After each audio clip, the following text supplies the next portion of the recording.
Hello everybody, welcome to StraightA, Dawson here, back with our NFL Week 6 recap video. Basically we're going to be going through all these teams, all these games, and saying, hey, yo, how good these teams do this week. And this just felt like a normal week of football, to be honest with you. It felt good. We had some good upsets. I mean, there was a little bit of craziness with the upsets in terms of the quality of the teams being upset. But I still think it was kind of a normal kind of weekish, you know. It kind of felt good, you know. Nothing too big and too surprising. I did finally lose my 5-0 record in one of my fantasy leagues, though. So rip is about like 8 points or something like that. So rip, you know. Sometimes you can't win them all, but you know what? We keep on riding. Comment down below if you're still undefeated in your fantasy league. Heck yeah. Anyway, I'm really excited.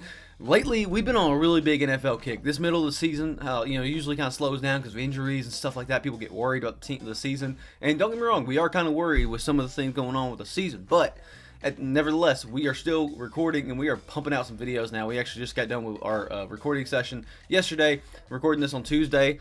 So it was after the Monday night game of Chargers-Cowboys. We recorded it during the end of the half of that game, and we'll talk about that game later. But we did that recording session then. We're doing our next recording session tomorrow. I have a recording session tonight. Dude, I'm pumping out these videos, and they're pumping out these videos. We are rocking and rolling as we go forward with NFL Week 6. Anyway, going through, we're going to talk about that Thursday night game. Of course, you know it's my favorite game of the week because it's the Denver Broncos getting their ass kicked. You know, we love to see it. Not really. Russell Wilson, not one of his best games. He had a really rough game this time around. Whoa, what the heck? What that just do? Did I just do something bad? Nope, we're good. We're Gucci. The run game was not really there. Again, the receivers really didn't benefit. Courtland Sutton was fine. But otherwise, defense, as usual, actually probably played a little bit better than the offense, but not by much. Rainy little game, so it was fine. Kind of stopped watching after a little bit. But Patty Mahomes, you know, he's doing Patty Mahomes things. Whatever. Kadarius Toney was out there once. Good for him. Run game was still fine. They did good. But Isaiah Pacheco really was involved in the receiving game, as was Rashee Rice. Heck yes, called it. Love Rashee Rice. And Travis Kelce, of course, still the main target there. But actually a lot more involved in the air for a rainier type of bad game than... I guess I don't know if it really rained. I guess it kind of sprinkled. Whatever. Beside the point. But the defense for the Chiefs really did well. I mean, they really put pressure on Russell Wilson. Really didn't give him any time and really didn't give him any options out in the receiver game. So Chiefs easily took it. This was not a screwy finished game, which is nice and refreshing to see from the Chiefs. Moving on to the London game, the Tea and Biscuits game. I didn't catch much of this. I actually did sleep in this day. But I did catch some highlights. Lamar Jackson looked pretty good, I'll be honest. From what I saw, he looked good. 223 yards, 1 touchdown, 1 interception. Not too bad on the ground. He's the leading rusher, not surprised there. Meanwhile, the other rushers outside of, outside of Lamar Jackson with Gus Edwards, Justice Hill, and all them, I mean, they're fine. They're doing stuff. Mark Andrews still kind of his main target there, but Zay Flowers getting a lot of love in the end zone. Defensively, they just really did good. I mean, how many sacks did they get this game? 4, 5, 6, like 6 sacks, which is pretty good. Let's do that for y'all. There you go. Well, that kind of messes up the, here, we're gonna make a change on the fly. We're gonna make a change on the fly. Look at that. Now you can see everything. We Gucci. Now it's kind of messing up my perspective here. But yeah, the Ravens defense really did well against the Titans here. The Titans had another one of their really bad games. I mean, the Titans are starting to trend down for me a lot. They put Malik Willis in. Both of them really didn't do very well. Derrick Henry, of course, is still the focal point of that offense. No surprise there. Receiving, funny enough, Shazier Spears, the backup running back, got the longest receiving catch or whatever. So that was good. DeAndre Hopkins had a very quiet game, so it kind of sucks to see. Defense of Tennessee Titans really, I mean, they kind of did stuff, but they really didn't do anything, especially if you look at the numbers here. They got 1 pick. Was it? Yeah, 1 pick and no sacks, it looks like. So it really sucks for the Tennessee Titans. They're kind of trending downwards at 2-4, but the Ravens are still looking pretty fiery, and a lot of consistency for them for having a kind of injured, team overall behind the scenes. Meanwhile, if you look at the Carolina Panthers, they went 0-6, or finally going 0-6 to the Miami Dolphins, who are now 5-1. Both actually pretty good game, really fun game. I did catch a lot of this because it was just a fun, back and forth game. Bryce Young looked good. I think this is one of his better games this season. He's starting to look a little bit more comfortable. Helped that Miami defense is a little bit more, not lackluster, but it's not, it's not stellar. It's not the focal point of the Dolphins. Of course, with Miles Sanders currently out, Chuba Hubbard got a lot of love, and he did pretty well. So good for him. Adam Thielen still is the main guy over in Carolina. No surprises there, while nobody else really got a whole lot of love. But defensively, the Panthers were quiet. I mean, when you're facing off against the Miami offense, which we're about to show off here with Tua getting 262 yards and 3 touchdowns, very casually it feels like. Mike White did come in for 1 pass and threw an interception, but take that as you will. Raheem Mostert continues to just do amazing. Honestly, I need to see his stats. I need to see how many touchdowns he has this season, because he's been killing it, dude. He's been freaking killing it, both in the air and on the ground. So, you know, take that as you will. Tyreek Hill still absolutely bomb passes he caught. Jalen Waddle also got a touchdown love here, and of course Raheem Mostert again, he got 3 touchdowns total in this whole game. And I mean, this even with Devon Aching out, the Dolphins continue to just keep on moving forward, and maybe they'll struggle against better defenses and better offenses even too, but they are keeping up with teams they're beating teams they really need to beat, and that's crucial for this in the middle of the season. They possibly could be even the contender for the #1 seed, so who knows. On defense, again, they did some stuff. They got 4 sacks here. Again, the offensive line of the Panthers kind of struggles, but they didn't pick off Bryce Young, which was impressive for Bryce Young, I think more so than the Miami defense. Well, I guess it wouldn't really be impressive for the Miami defense for not picking off Bryce Young. But either way, you know what I'm talking about. Either way, very stellar game from both of them. I still think the Panthers are still looking good in defeat, but they're starting to look worse and worse as time goes on, and that will be reflected in the power rankings and all that good stuff. So go catch those videos. Should be released on, looks like Thursday and Friday for the predictions, and then power rankings on Friday. Who knows, because we do have new videos we're going to be pushing out this week, so who knows where those could come. Beside the point, we're going to the Saints at Texans, which was a nice game. It was fine. It was fun. I kind of tuned in for this one, too. Had some... I was really invested in this game because I really want the Texans to win. Derek Carr, 50 passes thrown. Did not realize that. But 353 yards, 1 touchdown, 1 interception. I mean, he put up the numbers. He's able to put it up. I mean, the secondary for the Texans, again, I've said, is pretty weak in that regard. But still impressive for Derek Carr to do that. Taysom Hill came in for, the pass and completion. So pretty nice from him to see. Alvin Kamara still continues to be, all right, but he's mostly going to try to get involved in the receiving game, as you see, 7 for 36, 1968. So he's more of a receiving back than anything in this year, especially. Chris Olave is getting a lot of love. Shaheed did get a touchdown, so really cool to see there. Taysom Hill is just everything. He can be quarterback, he can be receiver, he can be whatever you want him to be. And defensively, they did fine. The secondary actually wasn't as good against the Texans this day. Either that or the receivers for the Texans really played well. Couldn't really tell the difference in this game, to be honest with you. But they did get an interception with C.J. Stroud finally, throwing some more interceptions. Starting to show some weakness. 199 yards, 2 touchdowns. Wasn't too impressive. And obviously his completion percentage is lower than 50%, I believe. Yeah, lower than 50%. So he definitely struggled a lot, but... It felt weird. It felt like he was in control of his... I don't know. It just felt like he was in control of that game, even with his incompletions. But it was really thanks to kind of defense that he really stepped up, not allowing more than 13 points, of course, too, but we'll get to their stats later. Nico Collins actually really solidifying himself as wide receiver 1 of the team, and the run game actually did pretty nice. Devin Singletary getting a lot of love. A lot of love here to show off what he can do with 12 carries and 58 yards. So pretty nice there. Well, meanwhile, defense, again, the stats aren't pretty. 2 sacks and 1 interception or something like that. But it was really nice to see in terms of how much pressure they're able to put. And I think they got a lot of tackles for loss from what I remember, too, on the Saints defense or Saints offense. Put a lot of pressure. So even though Derek Carr put up a lot of yards, the defensive line, and especially from the Texans, have been doing really good to really slow down that offense and really eked out a win, 20-13. So really cool to see there.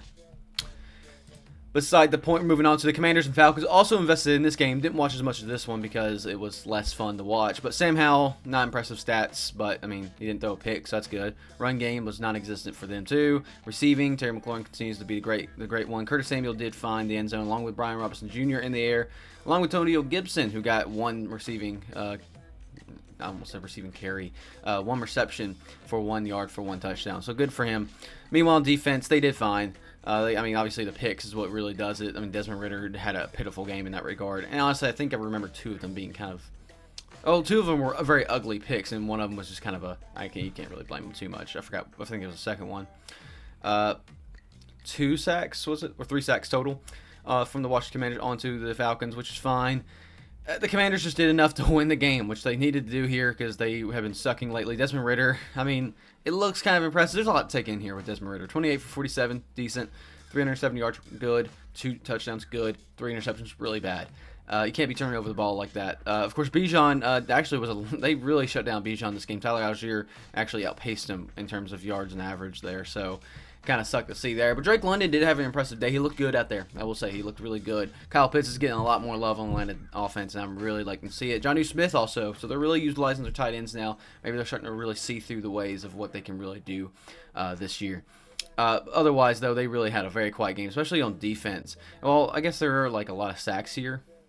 Actually, there's a lot of sacks. Wow, 2.5, 3.5, 4, 5. 5 sacks total on the Washington offensive line. I mean, it doesn't surprise me, I guess. Didn't feel like on the defensive, especially defensive line of the Falcons was in control at all.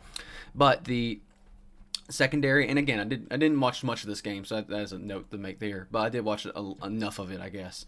The secondary didn't look as impressive as they usually do, so that was kind of unfortunate for the Falcons there. Beside the point, we have the Colts and Jaguars up next. So the Colts, of course, with Anthony Richardson possibly out for the whole season now. Gardner Minshew had to step in, 329 yards, 1 touchdown, 3 interceptions. A lot of bad there to take in 3 interceptions. As we've noted, that's pretty bad. But the run game was non-existent. They were behind the whole game. They'd keep on going. Michael Pittman was really impressive. Colin Granson has had a kind of an impressive showing here, so it wasn't too bad. Well, Jonathan Taylor also got involved in the receiving. Sorry about that. I had my roommate come in, so I had to talk with him and talk about this fucking new agreements with stuff going on with new owners and stuff like that for our rental property. So whatever, it is what it is. Kind of just backtracking a little bit. The run game again really is nothing. Jonathan Taylor is getting involved in the receiving game. Michael Pittman, of course, is the main person kind of running down the offense, running the receiving offensive front for the Colts. Defensively, kind of quiet. I mean, they did fine. It wasn't anything too spectacular. Obviously, letting up 37 points over the air, especially, was not too good. But they did serviceable in terms of numbers, and I think they really did well in quelling the run game as much as they could for like the open field stuff. Goal line was definitely not as good. Obviously, kind of shown here from Travis Etienne's 2 touchdowns. Trevor Lawrence though had a fine game. 181 yards, 2 touchdowns, 1 interception, 67% completion. I mean, take that as you will. Run game outside Travis Etienne, no, not really anything. Christian Kirk continues to be number 1 option. He got into the end zone. Calvin Ridley has been kind of quiet lately.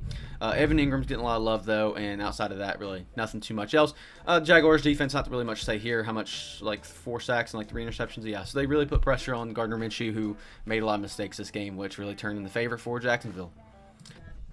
I hope you enjoyed that extra little cut. I had to take a second to compose myself after the interruption, so I had to get back in the zone, So now we're back in it. Going with the Seahawks at Bengals. Of course, the Bengals picked up the victory, kind of a comeback type of game.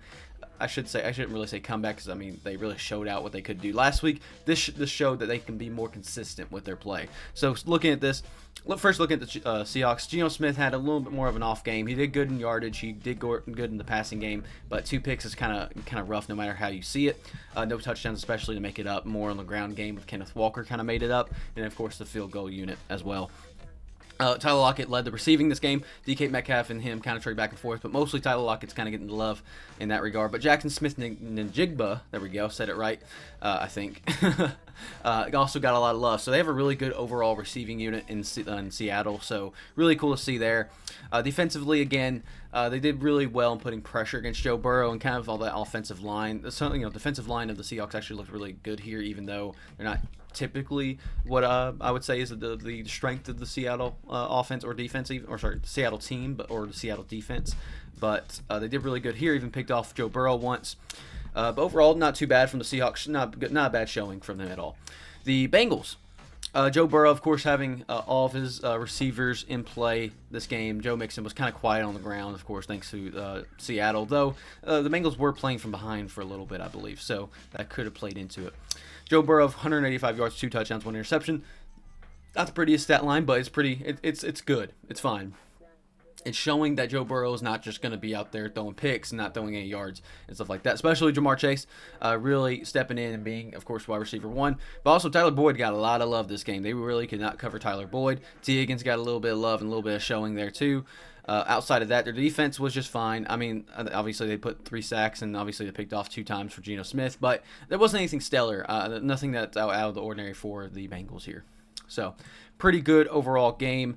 Now we move on to divisional game in the Vikings and Bears. And I really thought the Vikings were going to blow this. This is a game they probably shouldn't have won, to be honest with you. Again, it just looks ugly, and Justin Jefferson really shows that Justin Jefferson's really carrying that offense on the receiving front. His Kirk Cousins' numbers is kind of hurting. 181 yards, 1 touchdown.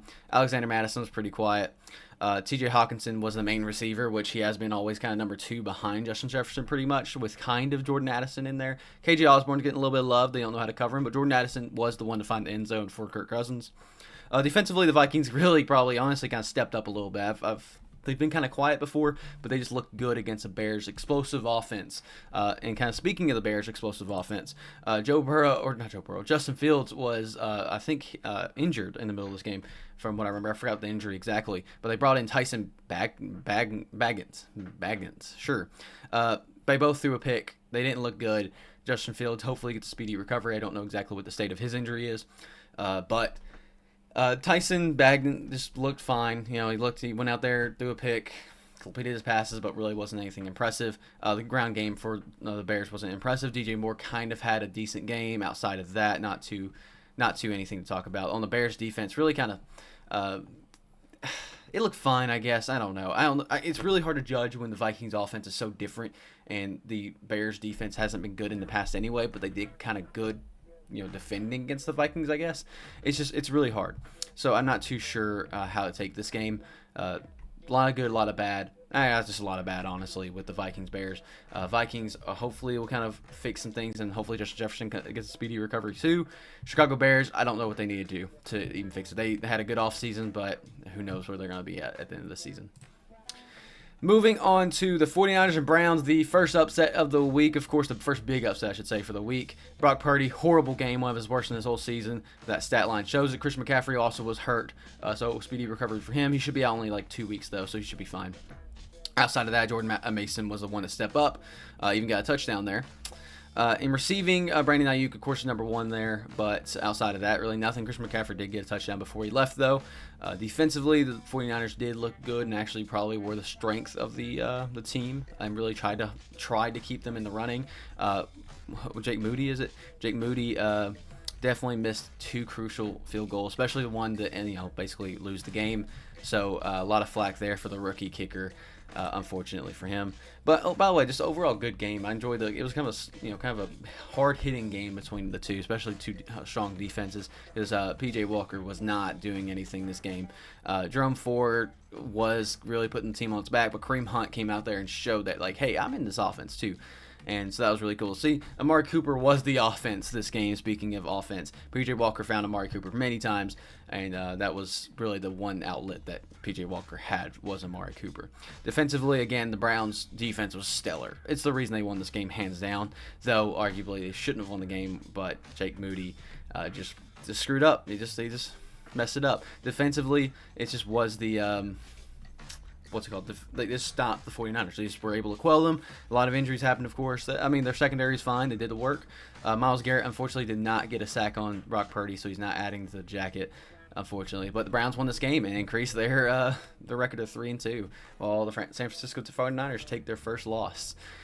But I'm going to be honest with you, I think they're still going to be the best team in the NFL. There's no question about that. Even with injuries, I don't think that'll stop. Patriots and Raiders, better game than what both of these teams have shown before. Entertaining game, at least from the things I've caught. Mac Jones threw a pick, 200 yards, nothing really special. Run game was really nothing special. 2 touchdowns on the ground, though, so take that as you will. Kendrick Bourne had a really kind of breakout performance in this regard. He's been kind of good, but he was the focus point this game for Mac Jones. Defensively, nothing. Secondary was fine, I guess. With Christian Gonzalez out, it's kind of been struggling. But otherwise, it's kind of been quiet from both defenses. It's kind of just I don't know. I only know how to describe the game like this. Jimmy G did get, I believe, sent to the hospital. So lots of injuries this week too, man. I even really, digest that. But hopefully Jimmy G's all right. He looked fine before he went out. Brian Hoyer came out. He did suitable. Didn't throw a pick, so that was one of the main things. Josh Jacobs also looked good, so he helped make up for maybe some of the transitions to the QB. And Michael Mayer really was a really big focus point to help the offense stay in the game. Jacoby Myers also had a really good game too. So Take that as you will. Defensively, Raiders look better than the Patriots. I'll give them that, especially with more numbers on sacks. The Patriots' offensive line still weak. It's a lot of mid from the Patriots, and at least the Raiders have some bright points on offense and defense, especially defense, I guess. But it's still kind of unfortunate. Meanwhile, going to Detroit, Detroit continues to just go on a rampage of saying we're going to beat teams, and we're going to beat them by 2 scores. 353 yards, 2 touchdowns. Jared Goff has been doing amazing this season.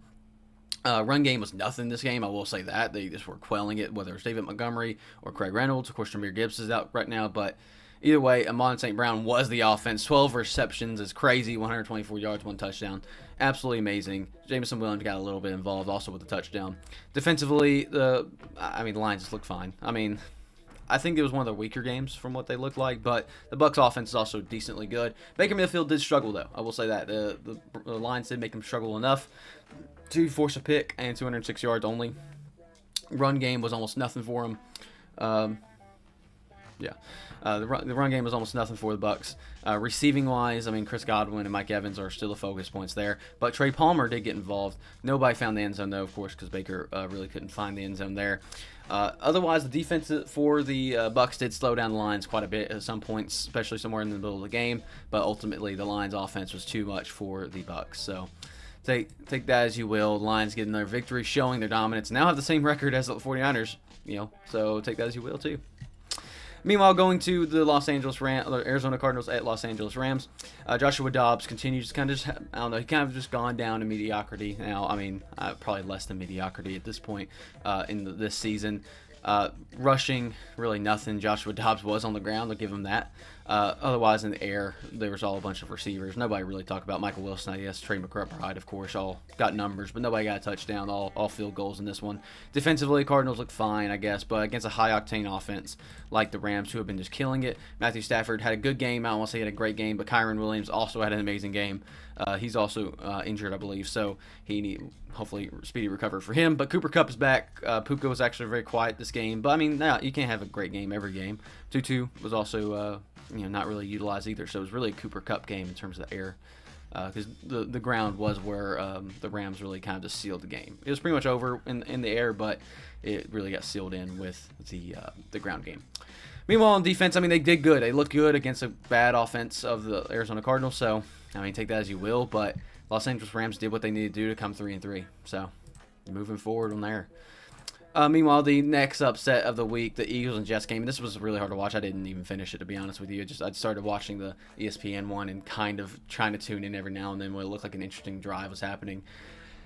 The Eagles just really suffered here. Jalen Hurts didn't look great that game. 280 yards is still impressive, but 3 interceptions to one touchdown this game was pretty bad. It was pretty bad interceptions too. Ground game was almost nothing. DeAndre Swift really got involved in the passing game, but A.J. Brown was also trying to do something on offense. Really, none of these guys could really get too much going. Defensively, they looked good for the first half, and the second half they started blowing it a little bit, unfortunately. But looking at the numbers, Sam Reddick, they get 2.5 sacks, so take that as you will.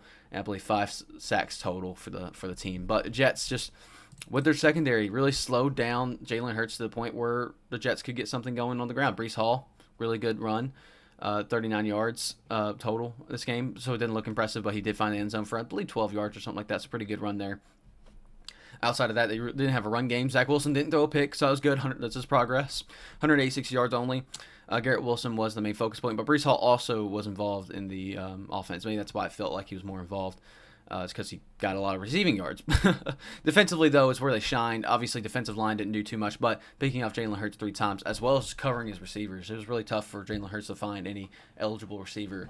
So the Eagles really struggled on offense to even get anything going. And meanwhile, the defense got worn down enough for the Jets to kind of take the win. It's just how the games go sometimes. This was the uglier game, I'd say, for the Eagles. At least 49ers in some regards looked really good. It's just that they kind of got blown by maybe a rocky offense a little bit.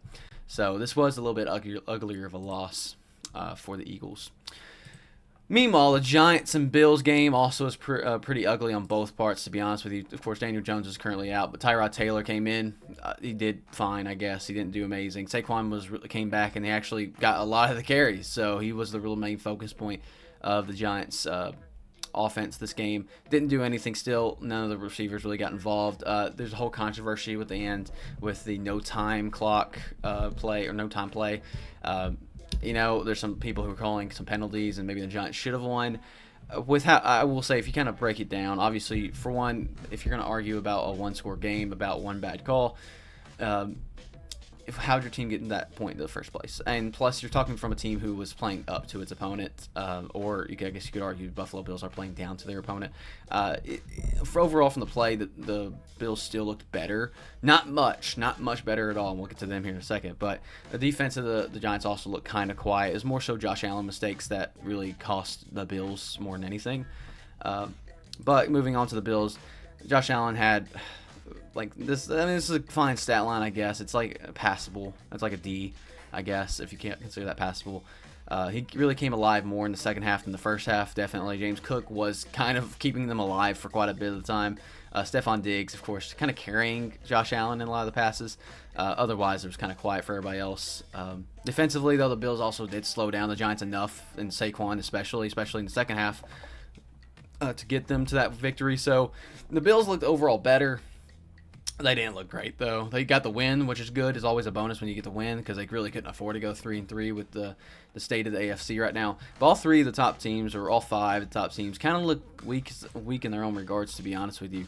And the Bills are suffering a little bit from that, I'll be honest. Anyway, we got the last Monday night game. Monday night game. And fully honest with you, did not watch a single bit of this. I did catch a little bit of it today while I was at work. I kind of just watched some of the highlights.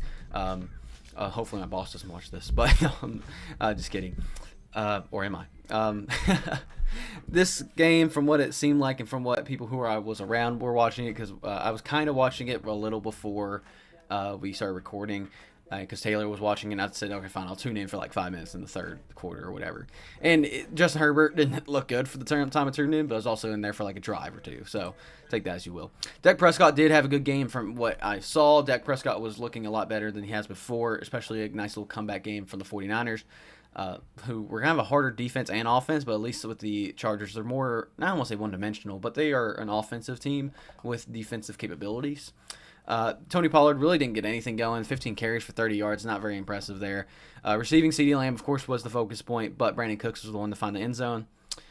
Meanwhile, the defense of the Cowboys did fine. I don't want to say they really did amazing. Their secondary, honestly, probably did better than their defensive line in this case, because the Chargers kind of ran up all over them in a lot of points in terms of like short yard passes and stuff like that. I guess in the run game, judging by the stat line here, they didn't get much in the rushing game, but from what I saw, the short pass game for Justin Herbert looked ugly, but when it did connect, it did do pretty well. Justin Herbert, 22 for 37, 227 yards, 2 touchdowns, 1 interception. Pretty good stat line, but for Justin Herbert, it's definitely playing below par. And then receiving, and look at that, Joshua Kelly. Man, bless him. Maybe it's time to drop him. That's for my own defensive mind right here. Keenan Allen was a big focus point for the offense here. I mean, he's his favorite target right now with Mike Williams out right now. But otherwise, I mean, Justin Herbert just had some ugly passes from what my friends said, from what I saw in the highlights too. They only threw 1 pick, so only made one mistake. But the defense of the Chargers really, I don't want to say sold, but they didn't do amazing. They could have stopped at a lot of points. They got a lot of sacks for the defensive line, so I guess it's more on the secondary's fault here for the Chargers' loss. And maybe it's one of those things where maybe you have a better stat line, but the Cowboys just got the victory. I don't know. Sometimes it happens, but I think the Cowboys look better on offense than they have in a while, but their defense kind of suffered for it, I guess. While Chargers, I guess, I don't know where their loss really came from. I guess it really came from in the air. Came from their secondary, who weren't able to cover the passes. So it's unfortunate, but things happen, and I think the Chargers still look stellar, even with a 2-3 record, kind of stuck coming off their bye week, while the Cowboys really needed this victory. And that was the NFL Week 6 recap video there. That was pretty much everything. Really rough week for a lot of teams, but also just kind of a fun week. There's some like nice niche games here and there. It kind of makes it feel like normal football again. I'll kind of conclude this video, not ramble on too much. Stay tuned for all the series that we'll have going on this channel, and please stay tuned. Leave a comment down below of what you want to see, and I will see you guys later. StraightA Dawson, out.